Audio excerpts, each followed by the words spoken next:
হযরতে সুলাইমান ল্যাংটা রাহমাতুল্লাহ আলাইহি উনি নদীর পাড়ে বসে রইলেন। উলামায়ে কেরাম আসলেন ওনাকে প্রশ্ন করার জন্য।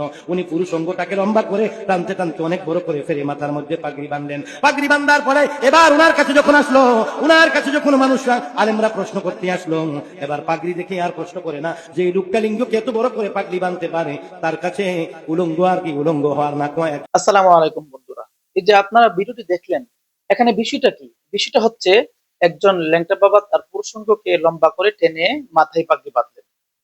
এই ধরনের আলোচনায়, এই ধরনের নসিহতে মানুষ কি ইসলামের পথে আসবে বা আদৌ কি এসেছে? আপনারা আমাকে একটু জানিয়ে দিবেন। এই যে আল্লামা সাদিক পুরি সাহেব এছাড়াও বিভিন্ন কথা বলেছেন। কবর থেকে ওনার বাবা নাকি দাদা ওনাকে স্বপ্নে দেখিয়েছেন আজকে এই মাহফিলে আসার জন্য, তাই তিনি এসেছেন। এই ধরনের বক্তব্য, এই ধরনের কথা। তাছাড়া আজ এই যে ভিডিওটা দেখেন, এটা অনেকদিন আগের ভিডিও, তো এই হঠাৎ আমার চোখে আসলো।